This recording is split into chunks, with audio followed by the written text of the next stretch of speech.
하나님의 말씀 히브리서 6장 1절부터 20절까지 같이 읽겠습니다. 시작. 그러므로 우리가 그리스도의 도의 초보를 버리고 죽은 행실을 회개함과 하나님께 대한 신앙과 세례들과 안수와 죽은 자의 부활과 영원한 심판에 관한 교훈의 털을 다시 닦지 말고 완전한 대로 나아갈지니라. 하나님께서 허락하시면 우리가 이것을 하리라. 한 번 빛을 받고 하늘의 은사를 맛보고 성령에 참여한 바 되고 하나님의 선한 말씀과 내세의 능력을 맛보고도 타락한 자들은 다시 새롭게 하여 회개할 수 없느니 이는 그들이 하나님의 아들을 다시 십자가에 못 박아 드러내놓고 욕되게 함이라. 땅이 그 위에 자주 내리는 비를 흡수하여 밭가는 자들이 쓰기에 합당한 채소를 내면 하나님께 복을 받고 만일 가시와 엉겅퀴를 내면 버림을 당하고 저주함에 가까워 그 마지막은 불사름이 되리라. 사랑하는 자들아, 우리가 이같이 말하나 너희에게는 이보다 더 좋은 것 곧 구원에 속한 것이 있음을 확신하노라. 하나님은 불의하지 아니하사 너희 행위와 그의 이름을 위하여 나타낸 사랑으로 이미 성도를 섬긴 것과 이제도 섬기고 있는 것을 잊어버리지 아니하시느니라.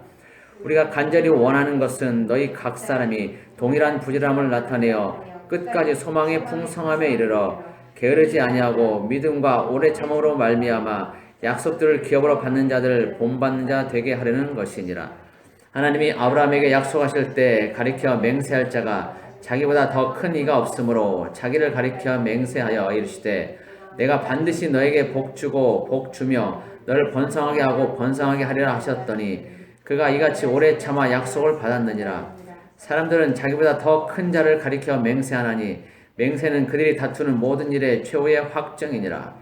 하나님은 약속을 기업으로 받는 자들에게 그 뜻이 변하지 아니함을 충분히 나타내시려 그 일을 맹세로 보증하셨나니 이는 하나님이 거짓말을 하실 수 없는 이 두 가지 변하지 못할 사실로 말미암아 앞에 있는 소망을 얻으려고 피난처를 찾은 우리에게 큰 안위를 받게 하려 하심이라.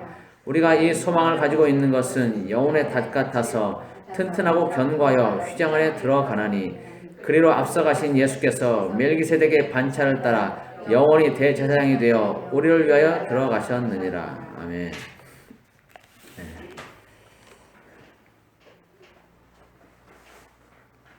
오늘 말씀의 제목은 아담은 어디에 있을까? 아담은 어디에 있을까? 이런 제목으로 보겠습니다. 부제목으로는 회개케 할 수 없는 죄. 회개케 할 수 없는 죄. 어쩌면 이제 이 부제목이 사실은 본제목이 돼야 되죠. 근데 생각할 것들이 좀 있기 때문에 아담은 어디에 있을까를 본 제목으로 봅니다. 아담과 하와는 정말 어디에 있을까요? 아담과 하와는 어디에 있을까요? 우리는 흔히 아담과 하와는 당연히 천국에 있을 것이라고 그렇게 생각을 합니다. 그러나 성경 어디를 보아도 아담과 하와가 천국에 갔다는 말이 없고 또 그들이 범죄한 이유로 회개했다는 말이 없습니다. 히브리서 11장 4절 이후에 나오는 그 믿음의 계보를 보아도 아담과 하와는 언급이 되질 않습니다. 아담의 아들인 아벨부터 시작을 합니다. 이것은 아담과 하와가 믿음으로 하나님의 구속을 바라보지 않았다는 것을 보여주는 것입니다. 오늘 본문 7절과 8절 통해서 우리는 이 사실을 다시 한번 확인할 수 있습니다. 자, 7절, 8절 같이 읽겠습니다. 시작. 땅이 그 위에 자주 내리는 비를 흡수하여 밭가는 자들이 쓰기에 합당한 채소를 내면 하나님께 복을 받고 만일 가시와 엉겅퀴를 내면 버림을 당하고 저주함에 가까워 그 마지막은 불사름이 되리라. 자, 이 말씀에서 땅은 흙으로 빚어진 아담과 하와를 의미합니다. 그리고 비는 하나님의 말씀을 의미합니다. 그런데 땅이 그 위에 자주 내리는 비를 흡수해서 합당한 채소를 내면 하나님께 복을 받고 또 만일 가시와 엉겅퀴를 내면 버림을 당하고 그 마지막이 불사름이 된다고 했습니다. 즉 이 말씀은 아담과 하와가 하나님의 말씀을 듣고 회개하고 그 열매를 맺으면 죄를 용서받고 또 하나님이 주시는 복을 받지만 그렇지 않고 하나님이 말씀하신데도 불구하고 그 말씀을 받아들이지 않고 거역함으로 가시와 엉겅퀴를 내면 하나님께 버림을 당하고 그 마지막은 지옥 불속이라는 것입니다. 자, 그런데 창세기 3장 18절에서는 땅이 아담에게 가시덤불과 엉겅퀴를 낸다고 말하고 있습니다. 이 말은 아담과 하와가 하나님의 말씀을 받아들이지 않고 거역했다는 것을 보여주는 것입니다. 즉 이들은 하나님을 마음에 받아들이지 않고 배척한 것입니다. 하나님을 부인한 것입니다. 그런데 이 결과는 어느 누구의 강요도 아닌 이들 스스로가 선택한 것입니다. 하나님은 이들이 범죄한 이후에 이들에게 찾아가서 회개할 기회를 주셨습니다. 그런데 이들은 변명으로 일관하면서 자기 죄를 다른 존재에게 떠넘기기에 급급했고 또 스스로 하나님을 자신들의 마음 밖으로 밀어냈습니다. 아담과 하와가 하나님이 그들에게 찾아오셔서 그들을 부르실 때 그들이 말씀 앞에 굴복하며 자신의 죄를 회개하고 용서를 구했다면 아마도 인류의 역사는 전혀 다른 모습으로 바뀌었을 것입니다. 어쩌면 그들과 우리 모두는 영원히 생명나무의 실과를 먹으면서 고통 없이 죽음 없이 행복하게 살고 있을지도 모릅니다. 그런데 그들은 결국 하나님을 자신의 삶의 주인으로 받아들이지 않고 거절하고 거역했고 가시덤불과 엉겅퀴를 내고 말았습니다. 참으로 안타까운 일이지만 이러한 일들은 오늘날 현대 문명을 살아가는 우리들에게도 동일하게 나타나고 있습니다. 하나님의 은혜로 예수님을 통해 우리를 죄에서 자유하게 하셨는데 그 은혜를 경험했음에도 불구하고 하나님을 떠나는 사람들이 있습니다. 대부분 하나님이 자신이 원하는 대로 해주지 않는다고 떠나거나 아니면 사람에게 실망해서 하나님 곁을 떠납니다. 졸지 말고 잘 들으세요. 졸리면 일어서서 들으시기 바랍니다. 자, 그리고 설령 겉으로는 떠나지 않은 것처럼 보이며 교회 출석도 잘하고 있지만 실제 삶에서는 하나님과 상관없는 그런 삶을 살며 또 우상 숭배하고 돈을 사랑하고 세상에 마음을 주고 그렇게 사는 사람들이 많이 있습니다.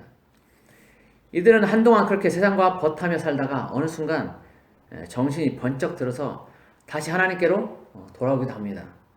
그래서 다시 성실하게 예배도 드리고 신앙생활도 믿음으로 잘 해나갑니다.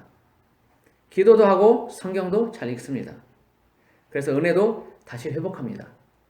그런데 성경을 읽다가 두려운 부분을 보게 됩니다.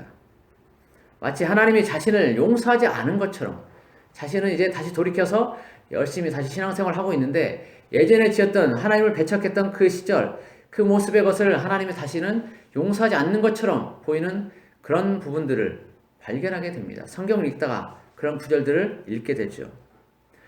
오늘 본문 4절에서 6절까지의 말씀이 그런 말씀들 중에 하나입니다. 자, 다 같이 한번 보겠습니다. 4절부터 6절까지 같이 읽습니다. 시작. 한 번 빛을 받고 하늘의 은사를 맛보고 성령에 참여한 바 되고 하나님의 선한 말씀과 내세 능력을 맛보고도 타락한 자들은 다시 새롭게 하여 회개하게 할 수 없나니 이는 그들이 하나님의 아들을 다시 십자가에 못 박아 드러내놓고 욕되게 함이라. 자, 하나님의 은혜 가운데 있다가 딴짓하고 돌아온 사람들은 이 말씀이 상당히 부담이 되고 걸림이 됩니다. 비록 자신이 하나님 앞에 딴짓하고 하나님 없이 살았던 삶에 대해서 회개는 했지만 이 말씀에 비춰보면 회개했어도 마치 하나님이 용서하지 않는 것처럼 생각이 될 수도 있습니다. 저도 한때는 이 말씀으로 고민도 좀 했었습니다. 과연 이 말씀의 의미가 뭘까? 이 말씀의 진정한 의미는 무엇일까? 그것으로 고민을 했었습니다. 예수 믿다가 딴짓하고 그렇게 세상하고 버타고 살다가 돌아온 사람들, 그런 사람은 다시 회개하게 할 수 없는 걸까? 회개해도 소용이 없는 걸까? 이런 고민들을 했었습니다. 그러다가 이 말씀의 진정한 의미를 알게 되었고 더 이상은 이 말씀으로 고민하지 않게 되었습니다. 이 말씀은 사실 단순하게 하나님을 떠났다가 회개하고 돌아온 그런 사람들 대상으로 하는 말씀이 아닙니다. 결론부터 말하면 이 말씀은 의도적으로 하나님을 대적하고 돌아선 배도자들에게 하시는 그런 말씀입니다. 만약 이 말씀이 단순히 믿음에서 떠났다가 돌아온 사람들을 대상으로 쓰여진 말씀이라면 예수님의 제자들도 이 말씀에서 결코 자유롭지 못하게 될 것입니다.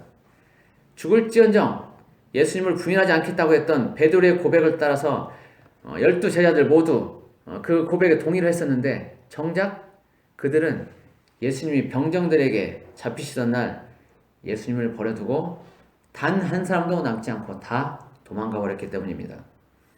심지어 수제자인 베드로는 예수님을 적극적으로 3번이나 부인했었습니다.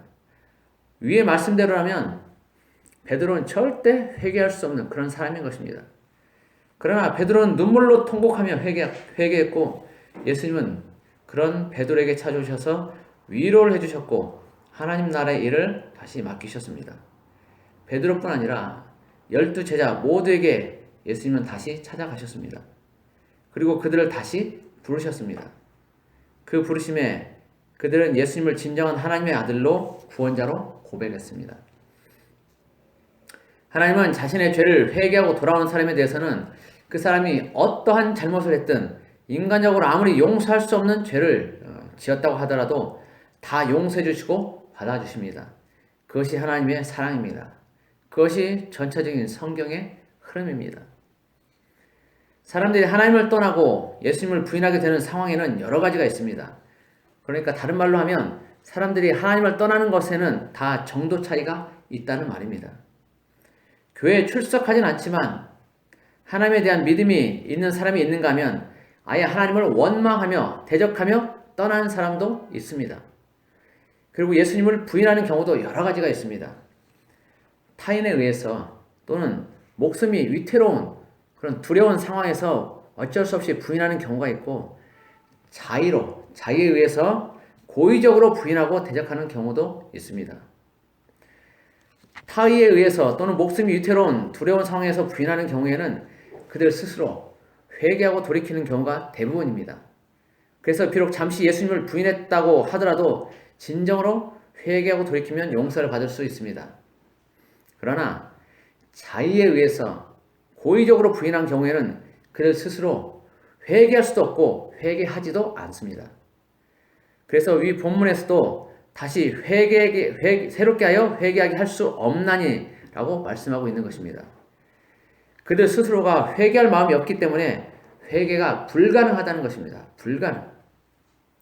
그래서 결국 하나님께 용서받지도 못하게 되는 것입니다. 의도적으로 예수님을 부인하는 경우는 대부분 예수 믿다가 타 종교로 개종하거나 사탄 숭배에 빠지거나 또는 세상 정신에 충만하게 되는 경우들입니다. 그러나 이들이 처음부터 대놓고 예수님을 부인하지는 않습니다. 자신도 알지 못하는 사이에 아주 조금씩 진행이 됩니다. 대개 그런 경우 하나님은 그런 주변 사람들 또는 꿈이나 환상 그런 것들을 통해서 여러 차례 회개할 기회를 주십니다. 마치 솔로몬이 노년의 이방인 아내와 첩들을 통해서 우상 숭배를 하게 될 때 하나님이 2번 꿈에 나타나 경고하신 것처럼 여러 가지 방법으로 경고를 하시고 돌이킬 기회를 주십니다. 그러나 사탄의 유혹에 이끌려서 또는 자기가 하고 있는 일들에 대해 스스로 옳다고 생각하기 때문에 좀처럼 하나님을 대적하는 상황에서 벗어나지 못하게 됩니다. 그리고 결국 이들은 더 이상 돌이킬 수 없는 완전한 배도에까지 이르게 됩니다. 이들이 이렇게 완전한 배도에 이르기까지는 몇 단계의 과정이 있습니다. 사단은 아주 음흉하고 사람의 심리를 잘 알기 때문에 무계획적으로 덤비지 않고 나름 전략을 가지고 계획적으로 덤빕니다. 사탄이 대상자에게 가장 첫 번째 하는 일은 그 사람에게 스스로를 교만하게 하는 생각을 불어넣는 것입니다. 사탄이 사람들의 귀에 대고 하는 말은 사람들에게는 생각으로 나타납니다. 사단이 우리 귀에 속삭일 때 그것은 우리는 내가 마치 무슨 생각을 하고 있는 것처럼 그렇게 느껴집니다. 그러니까 우리가 하는 그런 생각들은 영적 세계에서는 실제 말이에요. 실제 말. 영적 세계에서 하는 그런 말들은 우리에게는 생각으로 나타납니다. 자, 그렇게 교만하게 하는 그런 생각을 이제 사단이 불어넣습니다. 그러면 우리 이제 그 생각을 하게 되는데 올바른 신앙을 가지고 있는 사람이라면 그 생각이 정상적이지 않은 것을 알고 예수님의 이름으로 물리칠 것입니다. 예수 이름으로 물리치면 사단은 어쩔 수 없이 물러갑니다. 예수 이름에 굴복해야 되기 때문에 어쩔 수 없이 물러갑니다. 그러나 얼마 후에 사단은 다시 같은 생각을 계속해서 그 사람에게 불어넣습니다. 사탄이 잘하는 일 중에 하나가 아주 집요하게 덤비는 일입니다. 그 사람은 어느 정도까지는 그 생각을 물리칠 것입니다. 그런데 같은 생각이 계속 반복되면 나중에는 그 생각이 마치 자기 생각인 것처럼 그렇게 생각하고 그 생각을 받아들이게 됩니다. 그 생각이 맞다라는 그런 생각을 하게 됩니다. 그래서 그 생각에 동조하게 됩니다. 흔히 말하는 세뇌 같은 것입니다. 이 예를 하나 들면 최근에 나오는 그 뉴스 또는 사람들이 말하는 것을 보면 코로나에 대해서 코로나가 확산한다는 그런 말을 아주 자주 하고 또 자주 듣게 됩니다.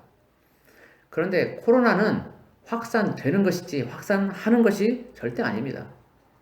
코로나가 스스로 움직여서 퍼지는 것이 아니라 이 매개체에 의해서 전달되는 것이기 때문에 능동이 아니고 피동인 것입니다. 그래서 확산한다는 말은 틀린 것입니다. 그런데 뉴스에서조차 이런 틀린 말을 계속해서 반복하다 보니까 처음에는 그 말이 틀렸다고 생각하는 사람들도 나중에는 그 말이 맞는 것처럼 그렇게 착각을 하게 됩니다. 자주 계속해서 듣게 되기 때문에 틀린 것이지만 옳다라고 그렇게 생각을 하게 되는 것이죠. 세뇌가 되는 것입니다. 사단도 그런 전략을 써서 틀린 생각을 계속 그 사람에게 주입을 시킵니다. 그런데 어느 순간 그 사람이 그 생각을 받아들이게 되면 그 사람은 스스로 자신은 참 위대한 존재이고 자신의 있는 곳에서 썩기에는 아까운 사람이라는 그런 생각을 하게 됩니다. 그래서 사탄이 하는 말에 동조하고 스스로 교만해지기 시작합니다. 그러면서 하나님의 말씀은 점차 눈에 안 들어오게 되고 귀에 안 들리게 되고 멀리하게 됩니다. 그리고 자신을 축켜 세우는 사단의 달콤한 말에 집중하게 됩니다. 너는 여기 썩기는 아까워. 넌 세상에 나가서 더 큰 일을 해야 돼. 네가 가지고 있는 것들은 여기에서는 너무나 볼품없이 그렇게 사장되고 있어. 네 능력을 마음껏 발휘해봐. 세상에 나가봐. 이렇게 말을 합니다. 그리고 그 생각에 동조를 하게 되는 거죠. 그러면 스스로 이제 교만해지게 됩니다. 이러한 일들, 이제 사단이 축혀 세우는 그 말에 집중하게 되고 또 그걸 받아들이고 그렇게 이런 일들이 반복되면서 그 사람은 사단에게 정복당하고 결국 하나님을 떠나서 완전히 배도하게 됩니다.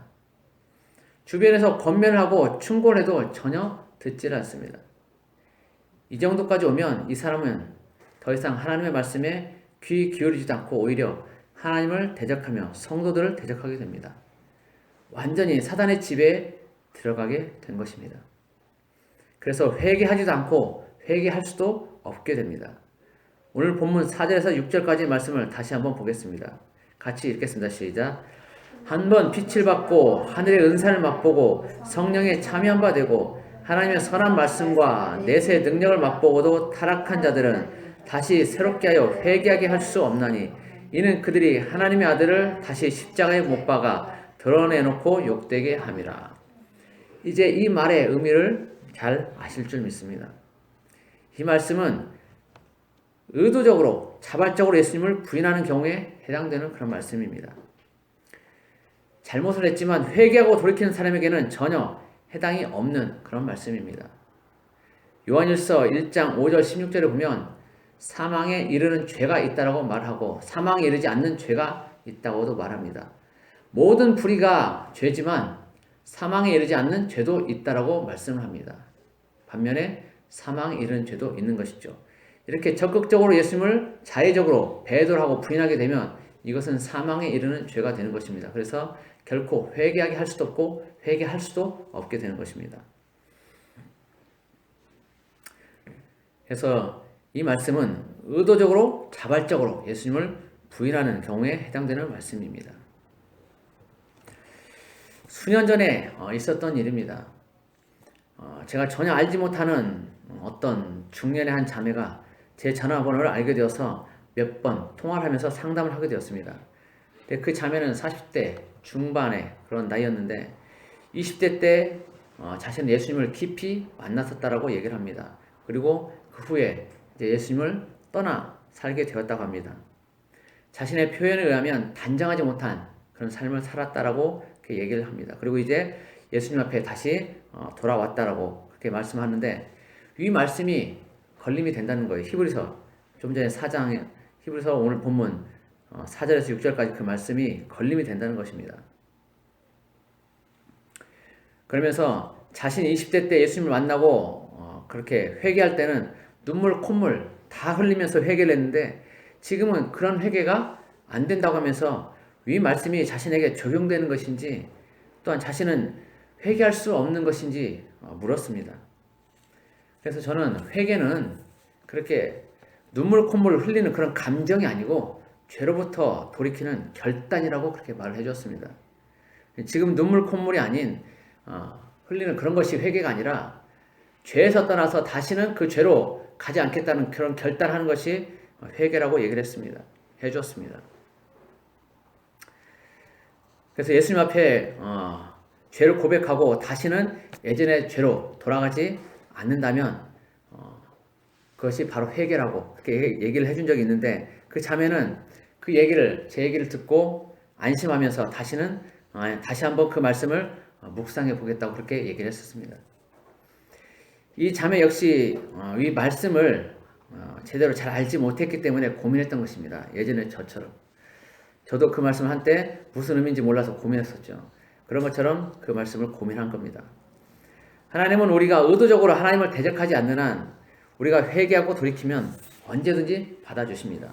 인간적으로 볼 때 도무지 용서할 수 없는 천인 공노할 만한 그런 죄를 지었다 하더라도 진정으로 회개하고 돌이키면 하나님은 얼마든지 그 사람을 용서해 주십니다. 그러나 하나님이 미워하고 대적하는 사람이 있습니다. 의도적으로 하나님을 거스르고 대적하는 그런 사람들입니다. 나훔서 1장 2절에 이런 말씀이 있습니다. 나훔서 1장 2절에 보면 여호와는 질투하시며 보복하시는 하나님이시니라. 여호와는 보복하시며 진노하시되 자기를 거스르는 자에게 여호와는 보복하시며 자기를 대적하는 자에게 진노를 품으시며 이렇게 되어 있어요. 하나님은 의도적으로 하나님을 거스르고 대적하는 사람에게 보복하시고 진노하신다는 것입니다. 절대적으로 다시 회개하고 돌이키는 사람, 진정으로 돌아온 사람에게는 보복하지도 진노하지도 않는다는 것이죠. 우리 가운데 혹여라도 마음에 하나님을 거스르는 사람이 있다면 하나님의 진노를 살 수 있다는 것을 기억하시기 바랍니다. 그리고 하나님은 또 우리가 하나님 앞에 진정을 회개하고 돌이킬 때 얼마든지 그것을 받아주시고 용서해 주신다는 것을 기억하시기 바랍니다. 이 나훔 1장 이전의 말씀과 오늘 보았던 히브리서 6장 4절에서 6절까지 말씀을 여러분들이 잘 기억하시고 제가 예로 들었던 그 말씀들을 또 잘 기억하시기 바랍니다. 그래서 부디 하나님을 대적하는 그 사단의 말에 귀 기울이지 말고 하나님의 말씀의 단비에 흠뻑 젖어 살며 그 말씀에 굴복함으로 가시덤불이나 엉겅퀴가 아닌 하나님의 쓰기에 합당한 열매를 내어서 복을 누리는 우리 모두가 되기를 예수 그리스도의 이름으로 축복합니다. 기도하겠습니다. 고마우신 하나님 아버지 감사합니다. 아담과 하와는 범죄한 이후에 하나님께서 그들에게 기회를 주셨음에도 불구하고 돌이키지 않고 계속해서 자의적으로 하나님을 떠나 살았던 것을 우리가 봅니다. 그리고 아벨부터 이어지는 믿음의 계보를 통해서 볼 때 그들은 하나님께 온전히 붙들려서 살았던 것을 봅니다. 하나님, 우리가 하나님을 떠나 살기를 원치 않습니다. 어느 순간이라도 하나님을 떠나기 원치 않습니다. 우리가 하나님을 떠나 살게 될 때 하나님을 고의적으로 자의적으로 배척하며 살아갈 때 하나님은 그 사람을 대적하시며 그 사람에게 진노하신다 말씀하셨습니다. 우리가 그 진노를 받지 않기 원합니다. 우리 중 어느 누구도 그 진노를 받지 않기 원합니다. 하나님의 사랑함을 입는 우리 모두가 되길 원합니다. 하나님의 용서를 입는 우리 모두가 되길 원합니다. 하나님, 우리의 마음속에 우리의 삶에서 우리가 범죄하지 않게 하시고 거룩함으로 날마다 하나님께 나아가게 해주십시오. 그래서 하나님의 사랑을 입고 하나님의 진노를 입지 않는 우리 모두가 되길 원합니다. 불쌍히 여기시고 긍휼로 우리에게 베풀어 주옵소서. 은혜를 베풀어 주옵소서. 지금은 비록 하나님을 온전히 알지 못하더라도 우리 모두가 결국 하나님께 온전히 충성하며 하나님을 온전히 사랑하게 될 줄로 믿습니다. 하나님, 우리의 마음을 끝까지 붙들어 주시옵소서. 주님 오시는 그날까지 우리의 구원을 온전히 이루어가게 지켜 주옵소서. 오늘 또 함께 하시는 주님을 찬양합니다. 감사하며 예수 그리스도의 이름으로 기도드립니다. 아멘.